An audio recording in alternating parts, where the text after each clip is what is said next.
It's a rainy Tuesday. Welcome to the program agenda. I'm your host, Cito Beltran.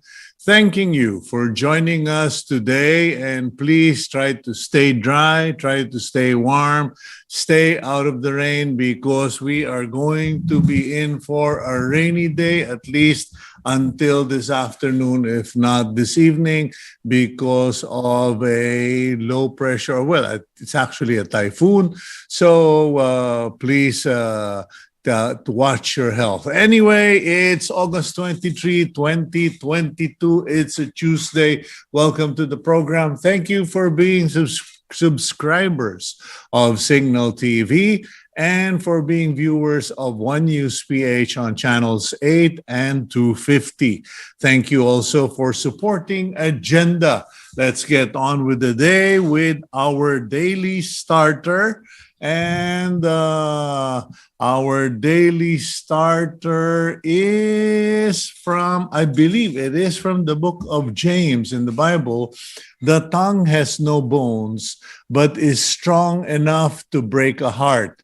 So be careful with your words. Okay, that's a very timely reminder for all of you, especially parents who tend to think that okay lang na sabunin ko, sigawan ko, pagsalitaan ko ng masakit na salita, wag ko lang saktan, okay?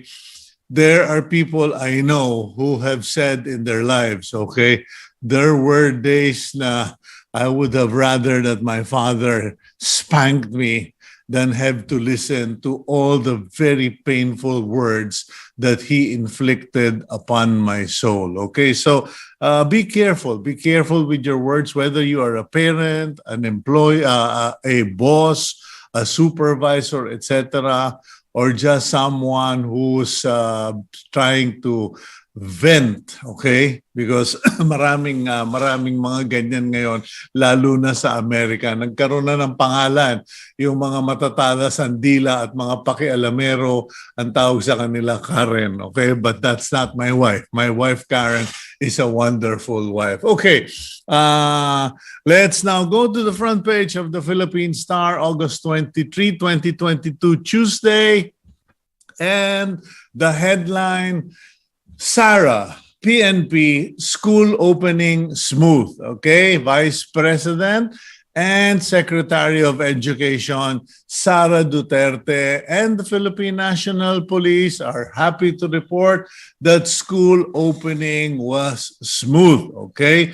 And but judging from the photo of the front page of the Philippine Star, it was also a very wet day at school, judging from that center photo where you have a school teacher in Macabebe, Pampanga, leading the national anthem of her students with ankle-deep waters, okay? And yun po, no, that is such a tragic image.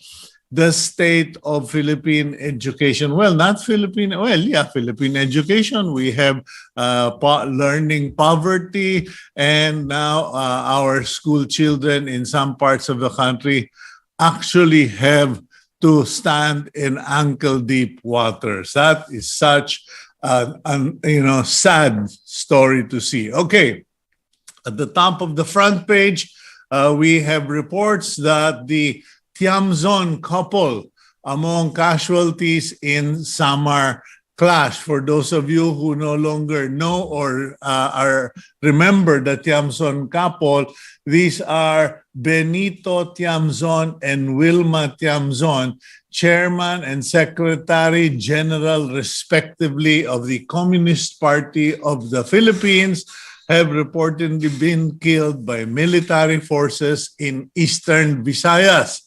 Reports indicate that there was an encounter, and during that encounter where the bangka of the Tiamzons were hit, they were presumed to have been casualties in the incident. Okay, And meanwhile, 60 peso per kilo sugar possible according to Department of Agriculture Executive. Okay, Agriculture Senior Undersecretary Domingo Panganiban said yesterday that it is possible for sugar, refined sugar, to hit 60 pesos per kilo. And hindi yung mga pinangangalandakan or the overpriced version of 110 to 115. How they will officially go about that remains to be seen, but the government is already going after hoarders and smugglers. So we will see very soon. Lower part of the front page, monkeypox in the Philippines. Fourth case has been detected or found. And this tells us, please be careful, especially those of you who like to be in confined spaces. Okay, now the Department of Science and Technology is pitching science and technology to students on TikTok. Please do not laugh. Do not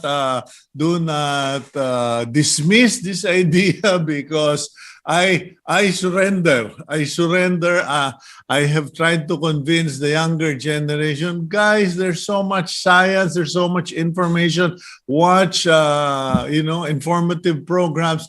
But I still go to TikTok because TikTok can be so entertaining. It's humorous, etc. And perhaps there is something to that, okay? The suggestion of the DOST Philippine Council on Industry, Energy, and Emerging Technology Research and Development under Executive Director Enrico Parangit launched the agency's Pinoy SNT Advocate for Research or StarCamp project with TikTok Philippines. Okay, now, mukhang that is a gem that we need to really work on because TikTok is short, it's often humorous, and it is really embraced not just by the young people, but old fogies like me. So let's consider that and let's see what the DOST can come up with. Okay. Meanwhile, the 2023 Agenda for Prosperity budget has been submitted to Congress by Budget Secretary Amina Pangandaman. And that proposed budget is 5.268 trillion for 2023. That is to be spent for 1 year. Okay, so excuse me, forgive me for that. Medyo nasa mid lang po tayo. Last but not the least, okay, BBM. Naghaharana. And for those of you who do not know that term, it's serenade. BBM croons. Never let her slip away to First Lady Lisa Araneta Marcos on her, I think, 50th birthday ba ito? Hindi, 60th birthday. 60th birthday in his vlog. Okay, pinakita sa vlog ni BBM that he can sing and that he is not embarrassed or conscious of showing his affection and his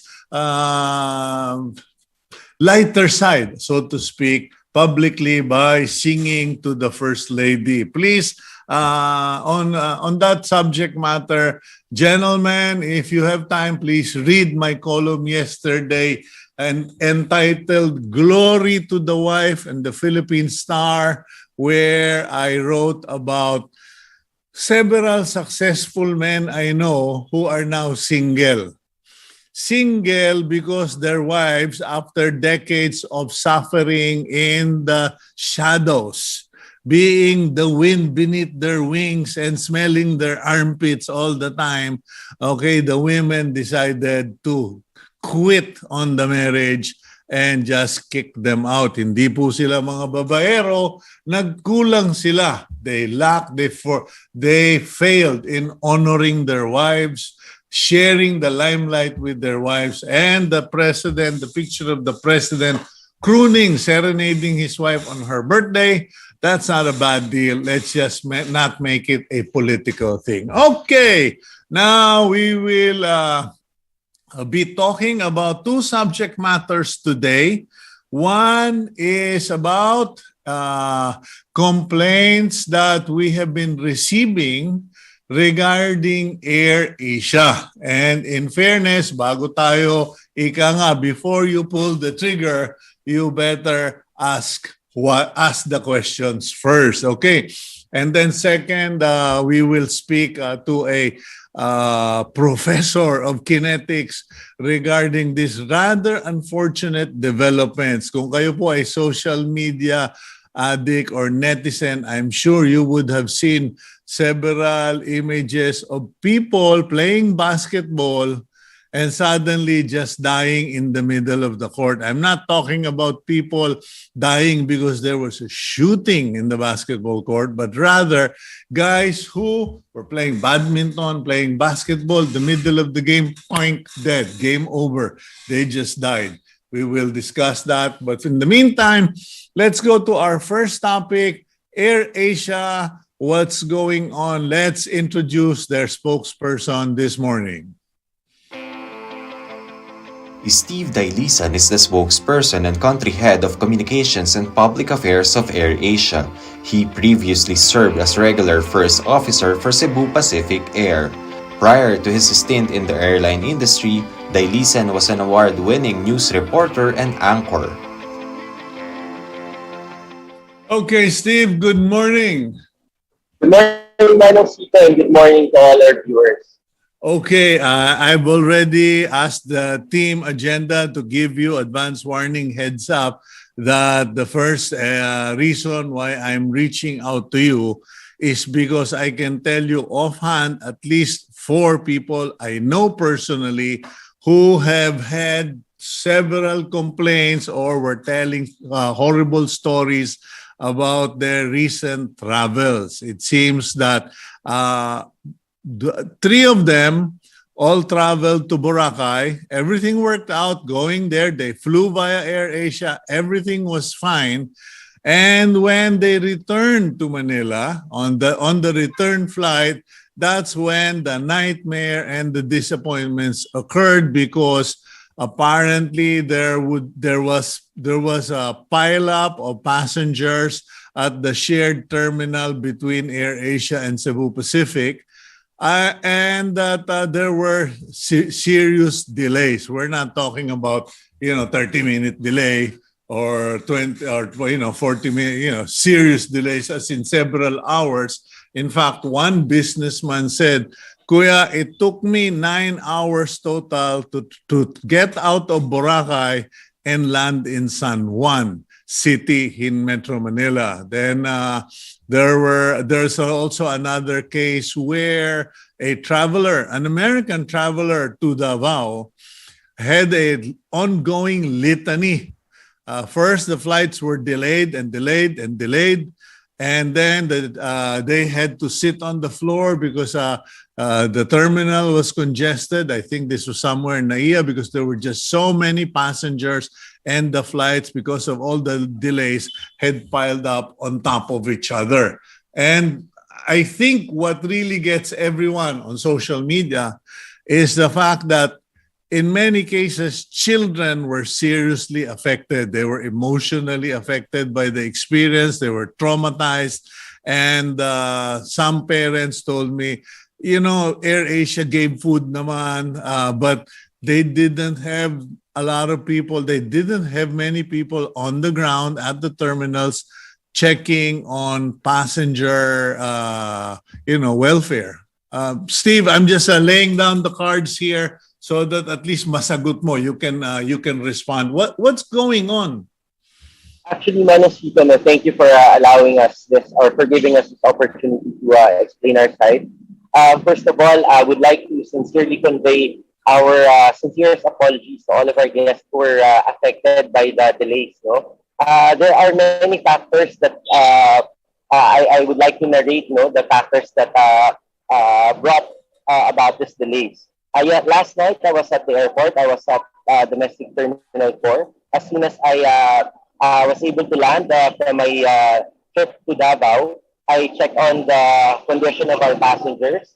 I asked our friends from me to open the lounge at the domestic terminal 4 to cater to elderly and to pregnant women and infants. So I personally ushered them to the lounge and made sure that at least they get a comfortable seat. But since Terminal 4 is really quite small, no, as compared to Terminal 3, you would see some people sitting on the floor. So what we did since yesterday, we offered snacks, food, and drinks, unlimited coffee for everyone, so that those who are waiting for their flight will be at least compensated. Now, here's the problem, Manusito. What happened really was one of our aircraft encountered a bird strike. So this bird strike, it happens in almost all of our airports, probably because, well, as a pilot, no, I would like to explain on the technical side. So this is very crucial to the safety of the aircraft. So there's a bird hit one of the fan blades of the engine, and so we had to double check and make sure that our aircraft returns to service with that is airworthy. So other than that, Manusito, you also have a present weather disturbance, and there's another technical problem that was encountered by our aircraft, and it needs to really go through a series of checks. Now it happens because, as you know, our aircraft have been hibernated for the past 2 years. We are returning. We are seeing really a pent-up demand in terms of air travel now. But all of our aircraft, I can assure you, this is one thing. I can accept the angry passengers. We can deal with angry passengers, but we cannot compromise safety. So that's primarily the reason why we've been moving flights. We've been delaying flights to make sure that we thoroughly check our aircraft before it goes back to service, to flying. Now, I believe this is not enough to really appease our passengers, our guests. But we've been trying to reach out, trying to rebook them to other airlines as well, to our partner airlines. So those with connecting flights to international flights, we made sure that they were able to fly with our partner airlines and that we'd be able to accommodate them. But yes, on behalf of AirAsia, I would like to sincerely apologize to the experiences of our guests.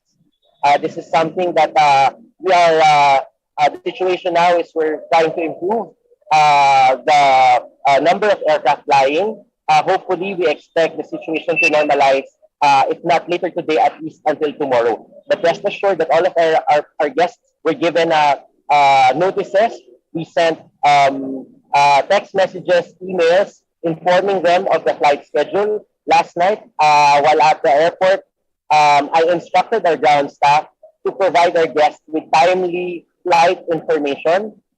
So they're given, so flight information is given to them every 30 minutes. And then just to manage also their expectations and to make sure that they also inform their relatives or loved ones waiting for them at their destinations. But on top of everything, we cannot compromise safety. Okay, Steve, I don't think safety was ever an issue raised by your customers. In fact, as I pointed out, it was focused on the delay.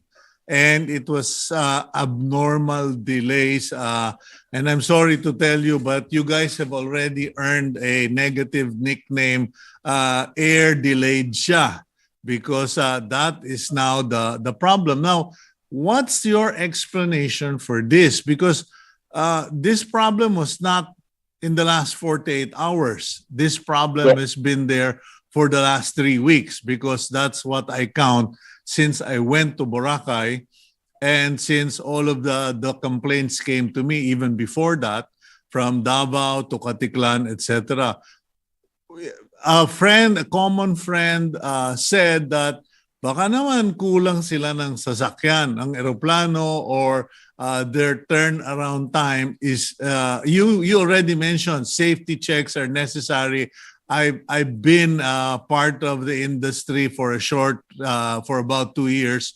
And so I'm familiar with turnaround times and safety checks, especially during bird strikes and inclement weather. But do you have enough aircrafts? Right now, Manong Cito, all our aircraft are being serviced. The problem is, we have all our aircraft go through our centralized maintenance organization in Malaysia. It's called ADE. It's a subsidiary of Capital A, our parent holding company. So all of our aircraft from all other airline operation centers of AirAsia, from Thailand, from Indonesia, and Malaysia, it goes through our ADE, our engineering subsidiary, to make sure that we follow a certain standard for AirAsia. Now, there's really not much excuse for the delays, but the delays piled up because of series, of checks, of incidents that happened that led to this event. And for that, I can only say sorry to all of our guests, but rest assured that we are trying to do our best to restore the number of aircraft.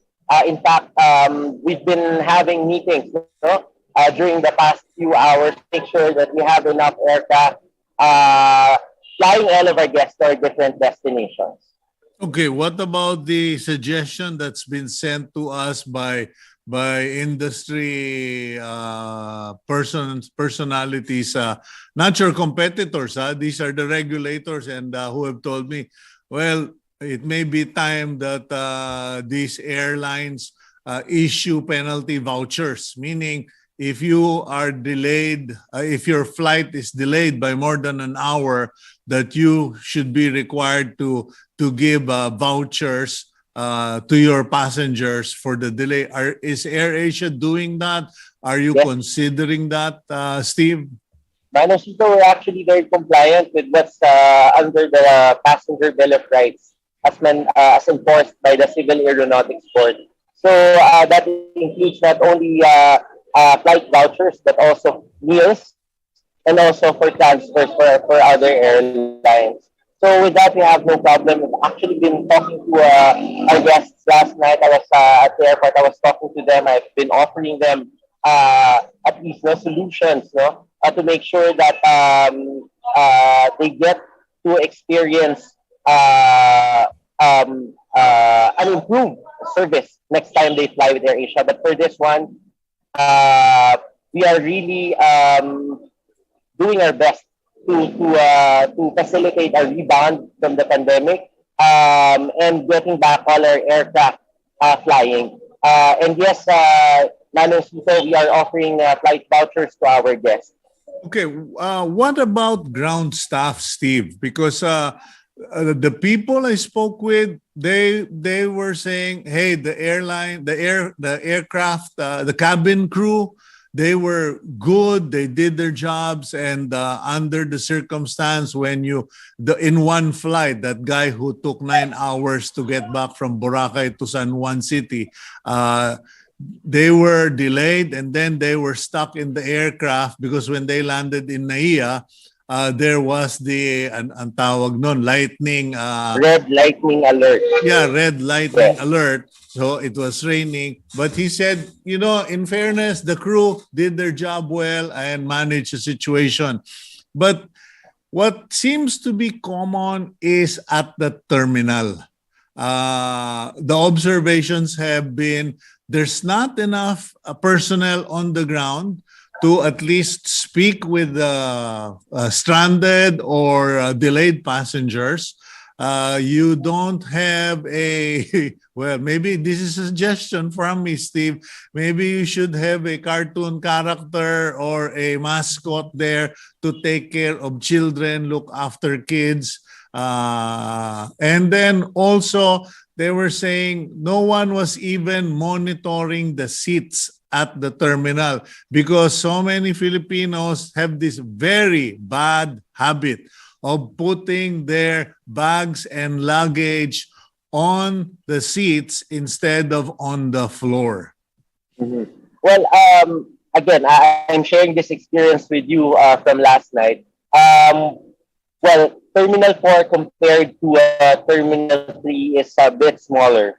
And so, as much as we want to provide enough seats for everyone, there's really limited seats. That's why we opened the lounge, no? And in terms of the number of our ground staff handling the situation, we've augmented not only our ground staff but also our security team.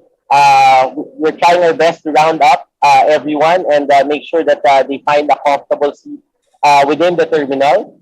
And yes, we take your suggestion. After this interview, I'm actually proceeding to Terminal 4 to check on our guests again and see and look at their situation and talk to them personally and send our personal apologies to them for the inconvenience caused. Yeah, Steve, what about your maintenance? Because, okay, you've mentioned Terminal 4 3 times. Are you restricted to Terminal 4? Because, you know, the complaints did not happen or did not emanate from Terminal 4. They were directly related to the delays or in Caticlan. And I know that in Caticlan, PAL has its own wing. You and Cebu Pacific share the other half of the departure terminal.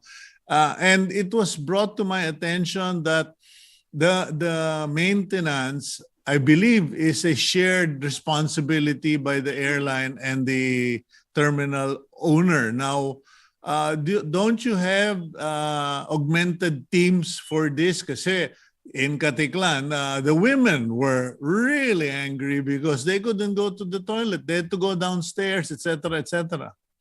Yes. In Caticlan, Manong Cito, we have a shared boarding gate. So, from what I know, the boarding gate of AirAsia is assigned at the second floor. We share, I believe we share the boarding gate with PAL.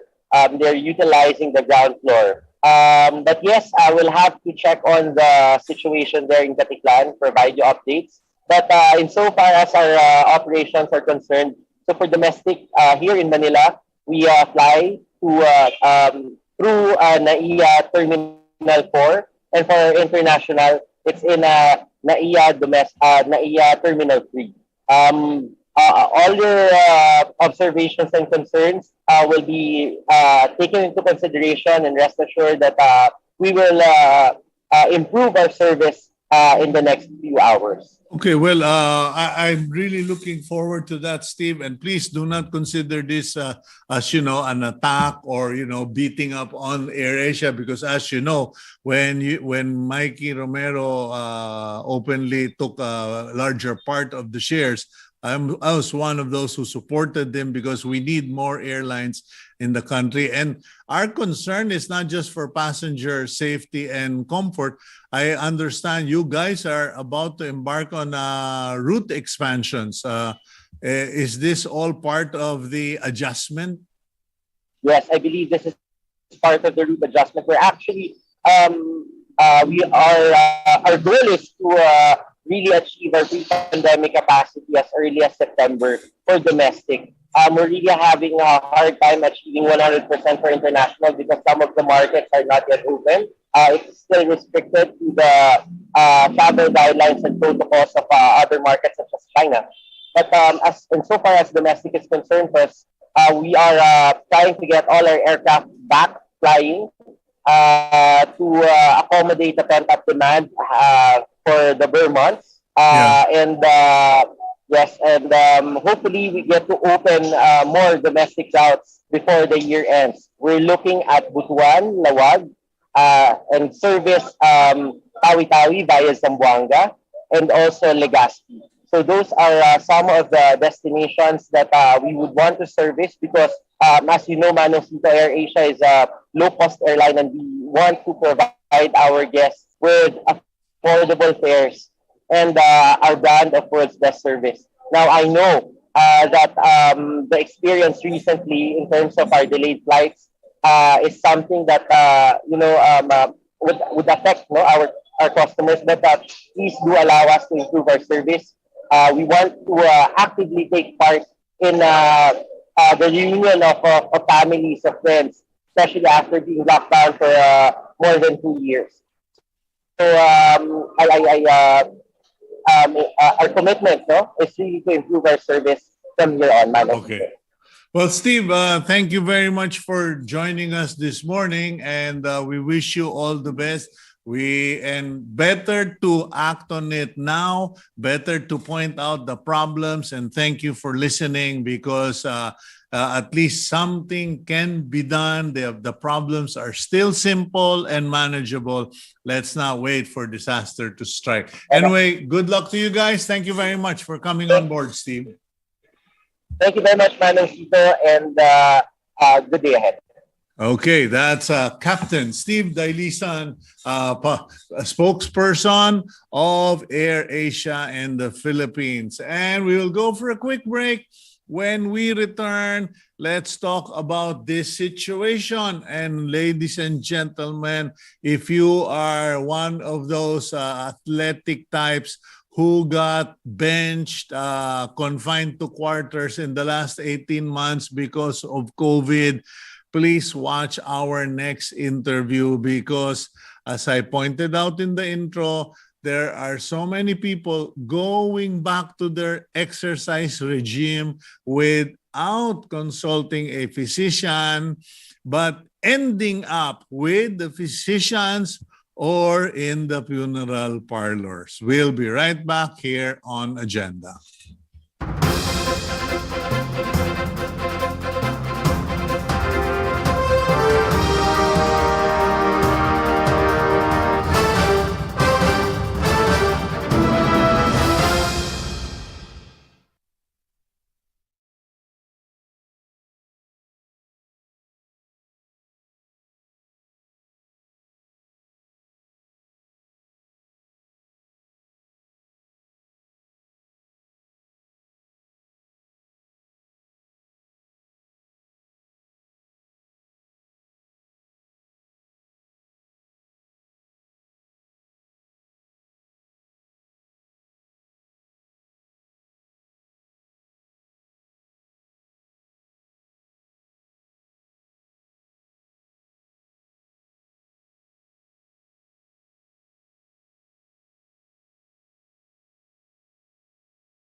Welcome back to the program Agenda. I'm your host, Cito Beltran. And as mentioned before, we are going to be talking about this untimely deaths that have been occurring in basketball courts, badminton courts, and wherever else there's been physical activity, and the suspicion is because many of these people came from a sedentary or confined state, physical status, and then suddenly going into exercise mode and paying the price. Okay, let's bring in our resource person for this next topic with this video.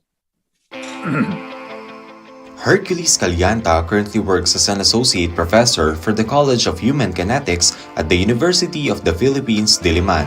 He is also Lyceum University's consultant for athletics and representative to the management committee of the NCAA. Along with this, Callanta is a member for the Technical Committee for Physical Education at the Commission on Higher Education. Good morning, Herc. Welcome back to the program. Good morning, Cito. Good morning to all listeners. Thank you for having me here. Mukhang namamaos ka na, bro. Papa na yata ang lecture mo. That's the voice of a trainer and a fitness coach. And the Okay. teacher at the same time. Okay. Yeah. Kakasigaw, talo ka ng mga Zumba.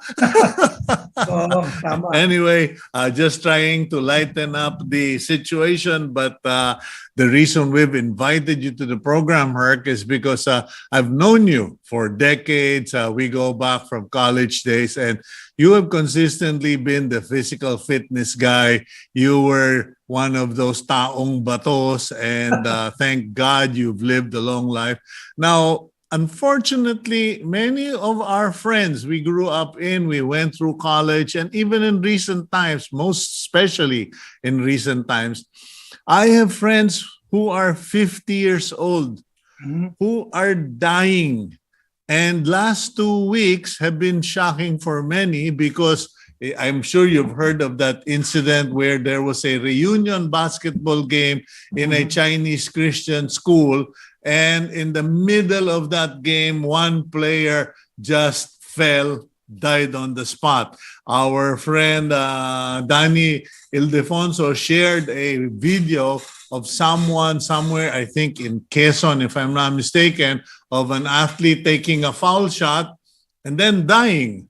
And a friend of mine who's 51 years old, he's a pastor and has been, trying to exercise more or less, was just cheering his friends on the court and fell, and they rushed him to the hospital, and they weren't able to save him. I mean, he was revived at the hospital, but after 24 hours, he was dead already. Now, I'm worried about this, Herc, because several coaches have told me, Cito, you've got to put this out there, that people cannot go back to the exercise routine after 18 months of being off the courts, out of offices, etc. What's your input on this, Herc?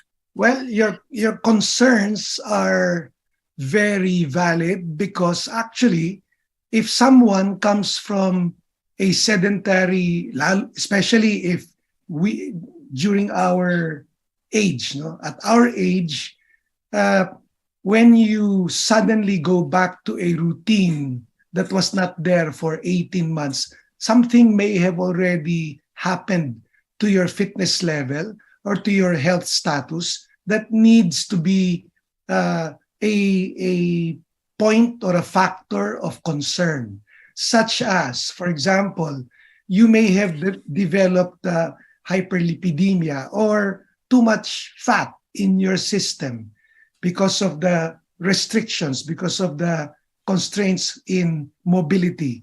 And also, to a certain extent, 18 months is no joke to be in confinement during restrictions, lockdowns. There is something that may change, that will change your fitness level so that when you want to go back, it is wise for us to, one, seek a medical clearance, or at least be wary or be conscious of what we say risk stratification. How do you feel? There are several pencil and paper tests that you can actually use. One of them is PARQ, or Physical Activity Readiness Questionnaire. This is actually self-administered.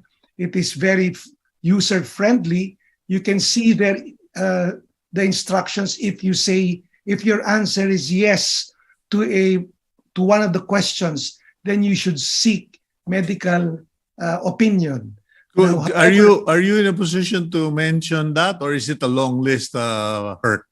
No, this is actually a risk stratification that is very logical and on your own. Okay, what are the questions in that thing?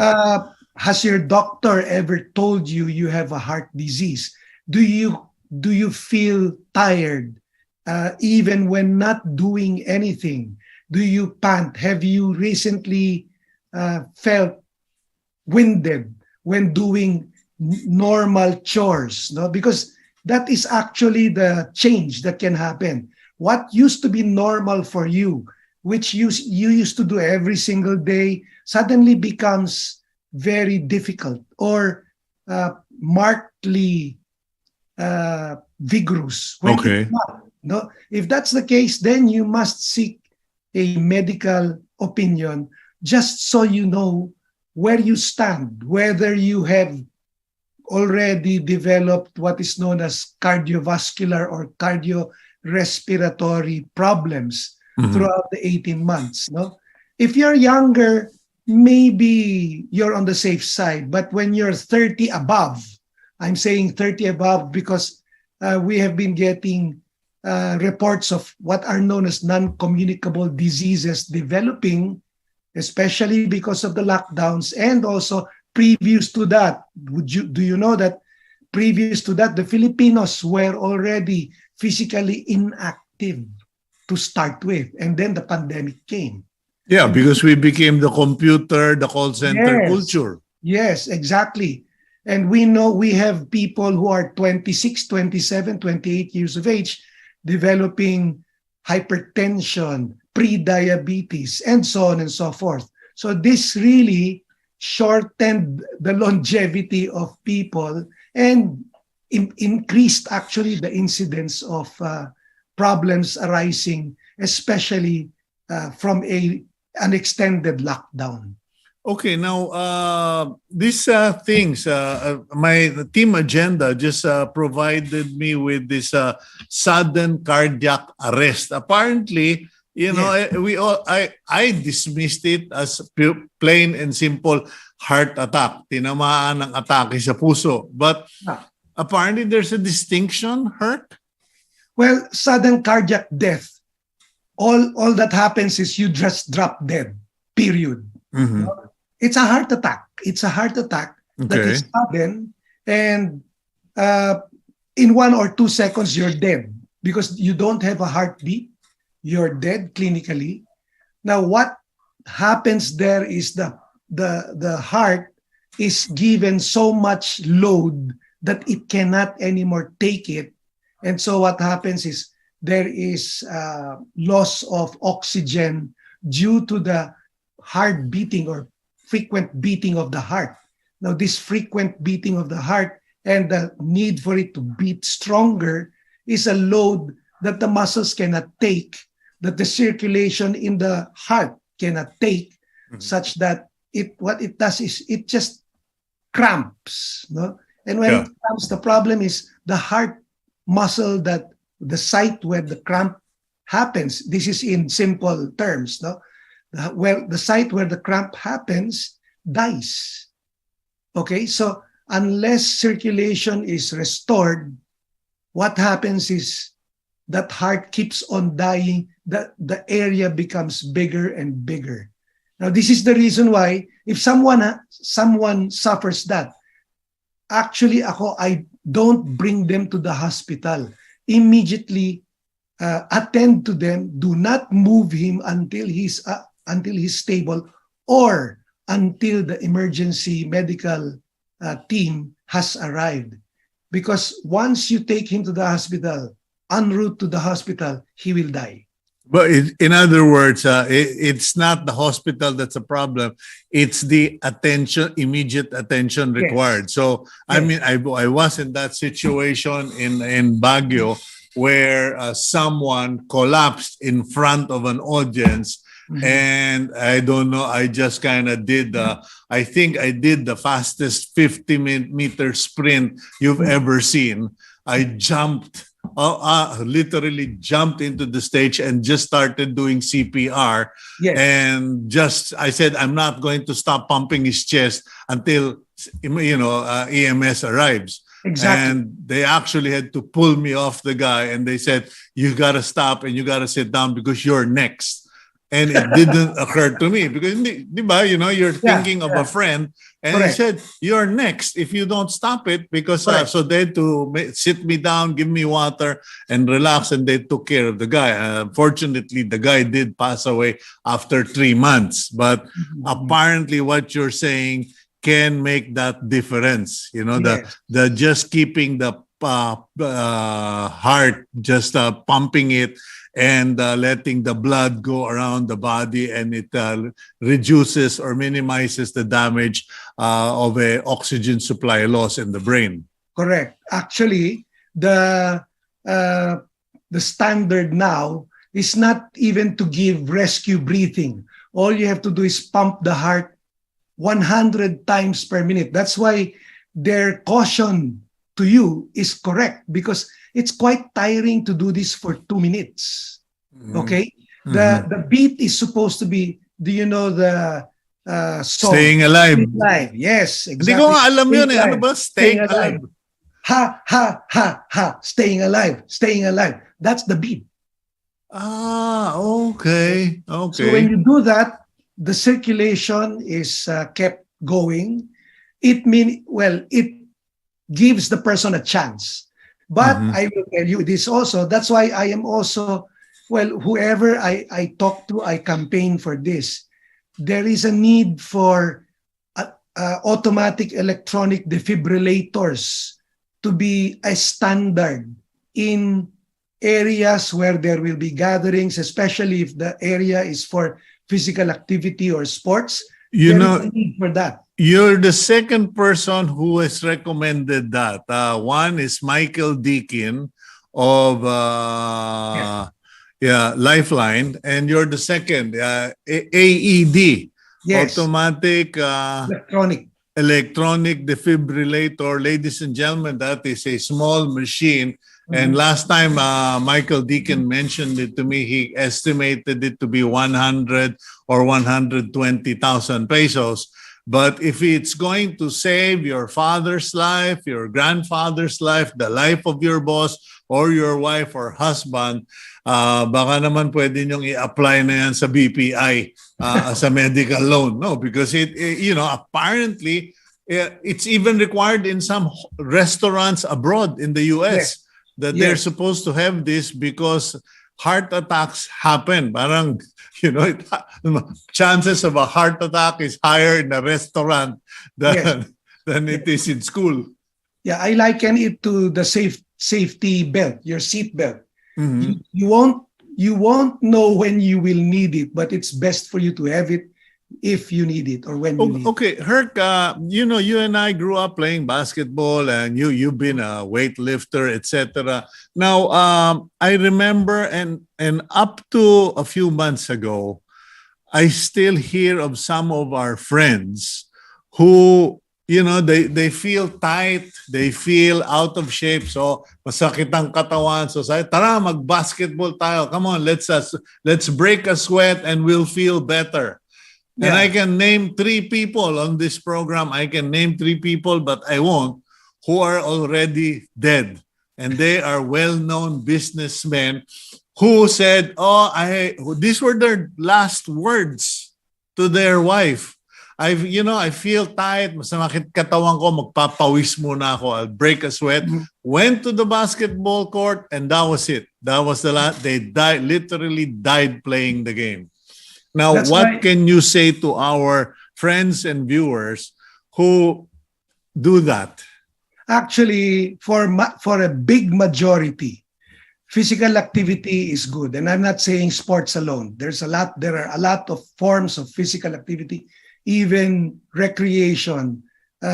You see here on the screen, jogging, not even jogging, promenading walks. They're good for a big majority, but for a very small minority, physical activity can be dangerous. And these are the people who should be stratified, who should be risk screened, no? And, Okay, let me clarify that. Ladies and gentlemen, when Herc Callanta says stratified, it's like a ladder or a stairway. You know, you do it step by step. You don't just go directly to the basketball court or to the badminton court. Check with your physician first. Kasi baka may bara na kayo. And you know, Herc, what was that questionnaire you talked about? Physical activity readiness questionnaire. Okay, physical activity readiness questionnaire. I failed in all the questions you raised. And I actually just came from my doctors, and I'm emphasizing S. Kasi I went to the cardio, had my 2D echo, I did my full blood chemistry test. And you know what we found out? I'm not diabetic, but I'm low sugar. Kanya pala ako hinihimatay sa meeting. So at least you found out. Yeah, I found out, and I was burnt out. So that's why I was forced by my wife to go on a 7-day complete vacation, no work, no nothing. So yung sinabi mong physical activity readiness questionnaire will save lives. Yes. And so going back to what you were saying, stratify the return to athletic performance. Yes. Now, if you are so impatient and you're raring to start your physical activity, your lifestyle change, you may do so, but please stay away from sports, because sports has a tendency to make you overreach. Sino ba naman ang gustong matalo? Pag naglalaro ng badminton o naglalaro ng tennis o ng basketball, wala. So gusto mong manalo, pwede kang mamatay doon, no? So what you need to do is gradually return to what you used to do. Or for people who say, I exercise every weekend. I emphasize that weekend. Those are weekend warriors. They are liable to die during those times because physical activity must be done regularly on most days of the week. Okay? That means not twice, not even thrice, on the ideal 4 times a week. And this doesn't have to be a workout. When I say physical activity, it's actually anywhere from household chores, walking with your loved ones, promenadingly, as I said, to climbing stairs, and also working out in gyms. Working out in gyms, resistance training, twice a week is enough. But the physical activity that needs to be done, you know, the WHO has a prescription. The prescription for physical activity is 150 to 300 minutes weekly. Okay? Performed on most days of the week. Moderate to vigorous physical activity. You know, it just occurred to me, Herc, maybe the reason women outlive men longer, it just occurred to me, because they do the housework. And here in the house, we don't have maids, we don't have houseboys. It's either my wife or myself. And now that my wife and daughter are abroad, I'm going to be doing it all by myself again. And it just occurred to me, yung magwalis ka lang, magwalis, magpunas, at magmap ng floor, papawisan ka ng husto. Yes. And the husbands, they ride in an air-conditioned car, they go to the office in an air-conditioned room, and they eat so rich and so well. And then once or twice a week, they will play badminton or basketball. And then... Yeah.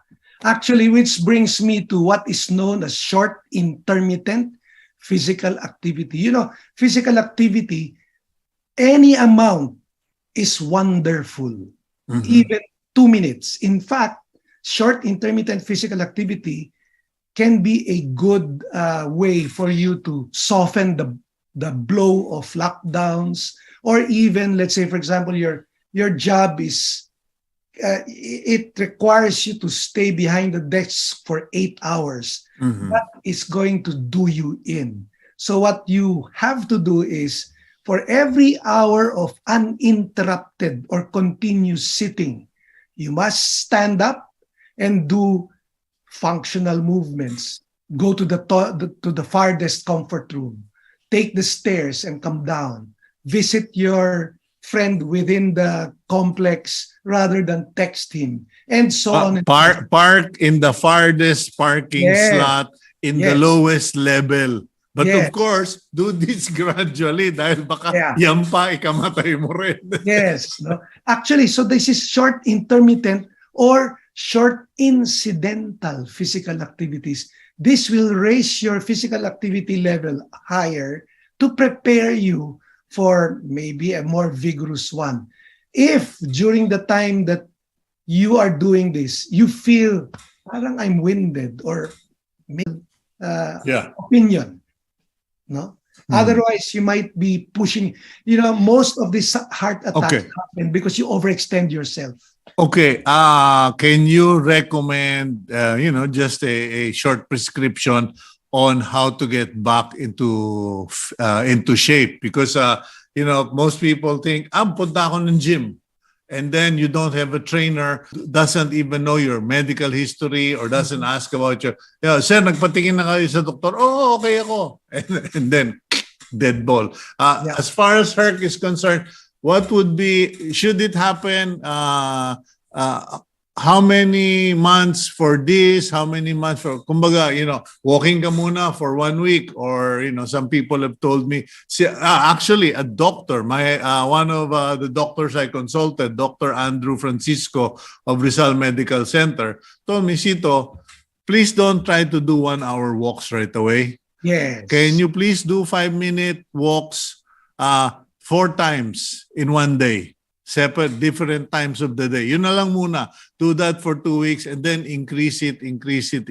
What's your recommendation, Herc? That's a wise recommendation, because our body has the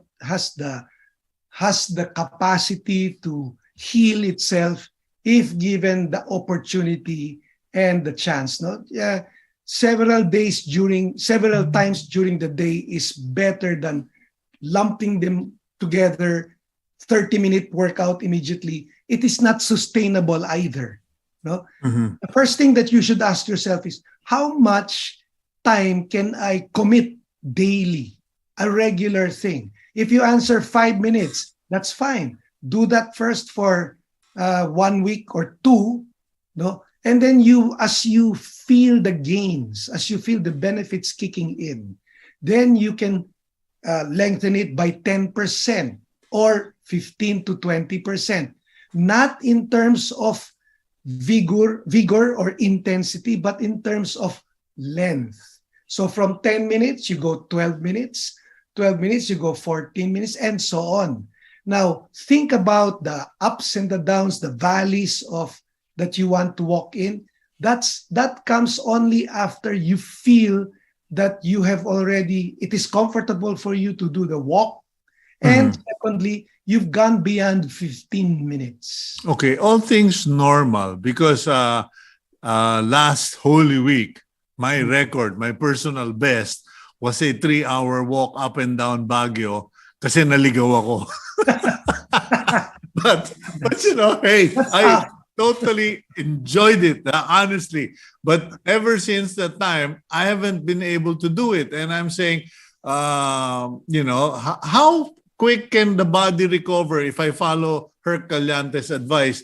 Does it take 1 month of doing the 5, 10, 15-minute routine, or should it be 2 months? Actually, 1 month is good. 4 to 6 weeks is good as a starter. At the 6-week point, you have to look back at what you have gone through in terms of length, because the length is usually the one that gives you the habit. It entrenches the habit. It establishes the habit. Once you Okay. have that, both frequency and length, then you can do several things like increasing the vigor as well as changing the form of the physical activity that you have, from walking, let's say, to body weight resistance training. Like you can start with push-ups, crunches, you can start with planks. When you are already used to your breathing, actually it's the Okay. panting. No, you don't pant as much anymore, so you can do something more vigorous. Okay, so yung hingal ang batayan. Anyway, Herc, I do hope we can do this more often because in this time and age, we need to save lives and not just prolong lives. Right now, it's a matter of saving lives because people make mistakes. Thank you very much, Associate Professor, kasi baka mapagalitan tayo pag sinabi kong Professor. Associate Professor Herc Callanta, thank you for your time today. God bless you. You're welcome. Thank you very much. Okay, and let's now go for our week's blessing. And please listen in. I wish you enough sun to keep your attitude bright, no matter how gray the day may appear. I wish you enough rain to appreciate the sun even more. I wish you enough happiness to keep your spirit alive and everlasting. I wish you enough pain so that even the smallest of joys in life may appear bigger. I wish you enough gain to satisfy your wanting. I wish you enough loss to appreciate all that you possess. I wish you enough hellos to get you through the final goodbye. And I'm Cito Beltran, thanking you for joining us today here on Agenda. Please keep it here on One News PH. God bless you all.